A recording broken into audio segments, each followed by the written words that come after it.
Hello, it's Malcolm here from St. Mary's, and I wanted to give you an update about the reopening of St. Mary's for services and for ministry, and it's exciting to be able to do that today.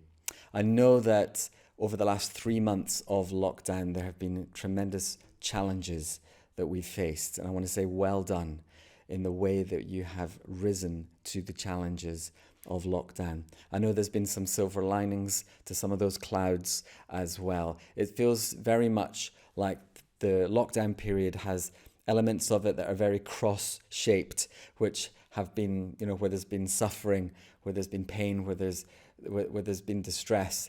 But also there's aspects of lockdown that have been resurrection shaped and that have been full of love and full of hope and full of God's goodness to us as well. And so, we've all experienced that lockdown differently over this time.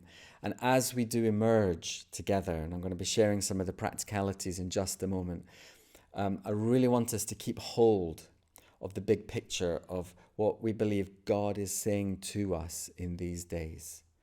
And that's why we're going to emerge from lockdown slowly. We're not going to rush, because we want to hold on to and reflect on and give time to do that reflection together, to reflect on what God is saying to us in these days. How can we reset and be renewed after we've been responding to what COVID-19 has brought us? I know for many of us, some of the lessons we might have learned might have been to do with being still or being less busy, or perhaps giving more time to family and loved ones and more time to God in prayer. There may be many lessons. Some of the lessons are difficult lessons too, because COVID-19 has challenged us in so many ways. It's exposed things perhaps in our society and in us, exposed issues such as inequality or poverty or climate change or racism, many of these things that we actually need to really be thinking about as we go forward.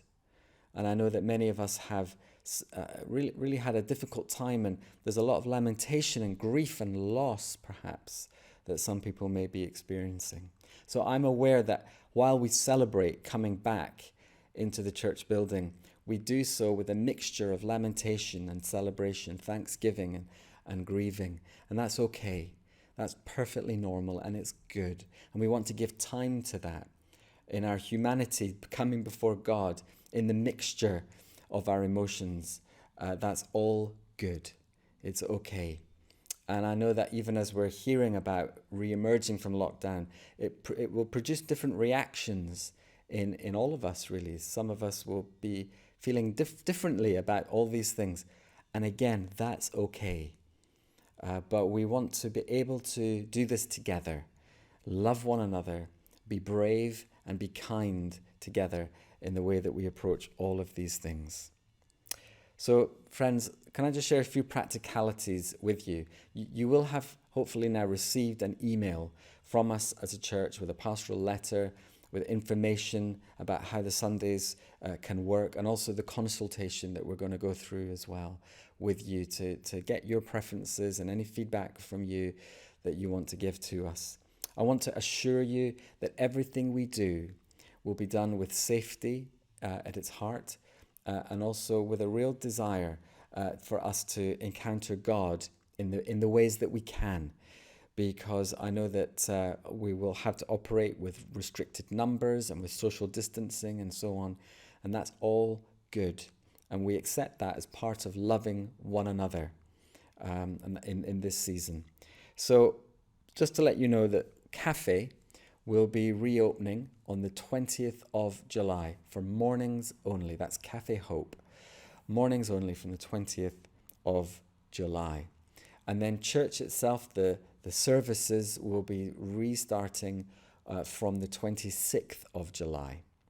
And there will be online, there'll be risk assessments that we've worked through and will be made available, so you can see those in advance, because we want you to know that safety is a big priority for us, as well as being able to meet together. So you can look at those online if that's what you'd like to do. But all the measures will be in place. It does mean, because of limited numbers and social distancing and so on, that we're going to need to do Sundays a bit differently. And I'm quite excited about this, actually, because it gives us a new opportunity to be creative and to do something different. If you remember way back in January, we spoke about multiplying disciples and congregations. And as I prayed about how we could do this, reopen church and reset church in a new way, I really felt the Lord say, well, just do it as you wanted to do in the beginning of the year, by multiplying. So in other words, we're going to have 4 services instead of 2, but each of them will have less people in those services. That makes it safer.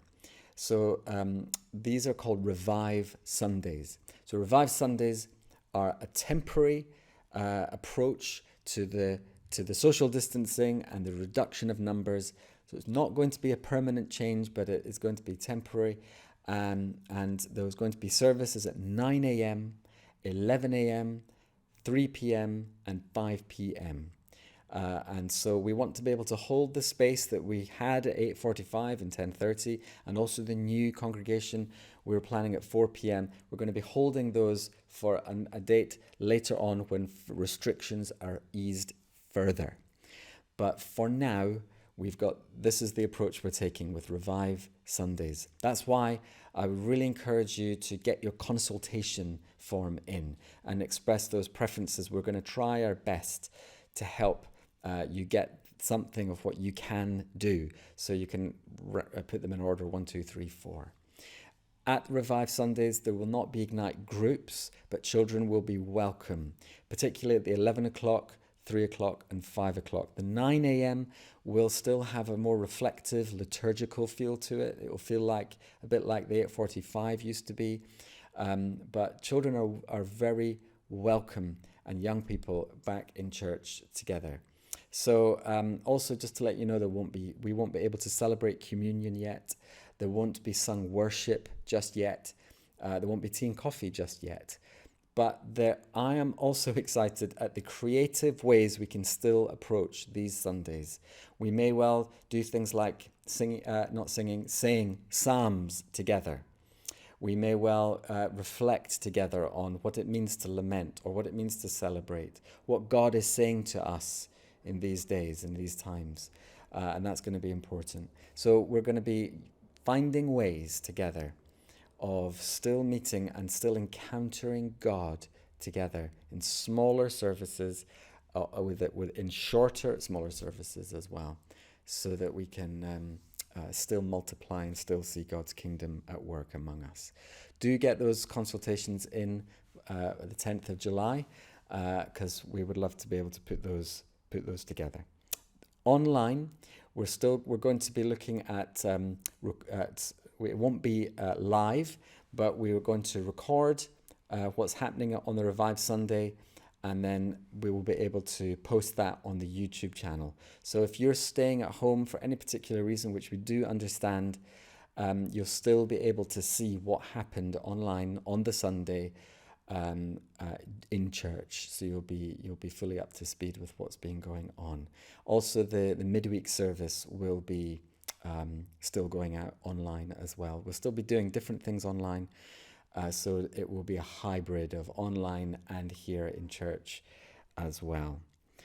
Also to let you know that it's been wonderful that we wanted to love one another through these phone calls that we've been doing. A team of 20 or so have been doing that for the past 3 months. Those are going to come to an end, but on the week beginning the 13th of July, and only those who would like to receive them and are still shielding will be able to receive those regular phone calls. So just to let you know that. In terms of giving, 1 or 2 people have asked about giving, and some people I know have been holding back so that when they come back to church, they're going to be able to give. And I would encourage you to do that, either sending it in, or you can give online through the bank, or you can come and there will be a place for the offering, although we won't be sending the offering plate round, but there will be a designated place to give the offering. Do have a look in the letter and see what's in place for us as we re-emerge, as we reset, as we reopen our Sunday services together. I'm excited about the possibilities that we've got as we do that. And I'm also excited because I know that in everything, whether in lockdown, emerging from lockdown, or whatever, that we have hope. We always have hope because we always have Jesus. Whether you're continuing to shield or whether you're out and about now and seeing people as you can in that restricted way, there is always hope. And we pray that no matter what happens, none of us know the future. Whether we'll be able to keep emerging from lockdown or we'll be going backwards and forwards, we don't know. But we know who holds the future. And I'm excited today about this next step that we're able to take in a phased, gradual, not rushed approach that we want to take as we emerge from lockdown. So, brothers and sisters, I commend it to you, and I'm looking forward to receiving your consultation feedback. May the Lord bless you.